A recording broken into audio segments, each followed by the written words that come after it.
જય Shri Krishna. Good morning, શુભ સવાર.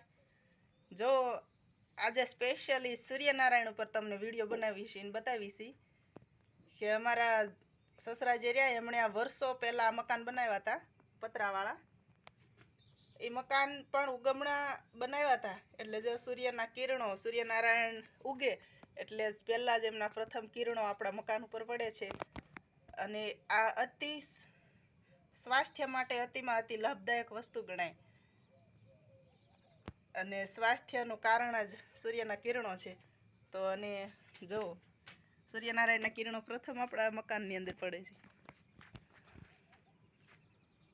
જો દેખાય છે ને.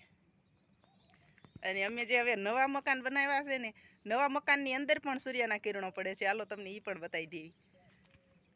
અને જો માણસો વાડીએ રહેતા હોય ને મકાન બનાવવાના હોય ને તો સ્પેશિયલી ઉગમણા બહારના જ બનાવવાના.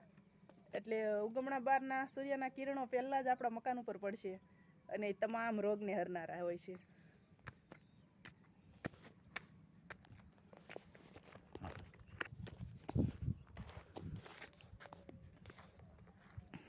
જો આખા ઘરમાં સૂર્યના કિરણો પડે છે.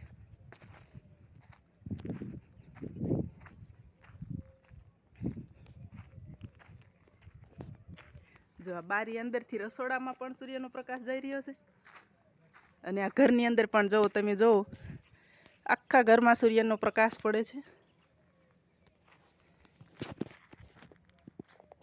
જે અતિ લાભદાયક વસ્તુ છે. અને જો તમે લોકો વાડીઓમાં રહેતા હોવ અને જો મકાન બનાવો ને તો કોઈ અત્રાદા બહારના બનાવે ને કોઈ દખણા બહારના બનાવે, પણ મકાન હંમેશા ઉગમણા બહારના જ બનાવવાના, જેથી ઘરના તમામ સભ્યોને રોગ પ્રતિકારક શક્તિ કુદરતી વાતાવરણમાંથી મળી રહે. તો જય શ્રી કૃષ્ણ. ખુશ રહેજો.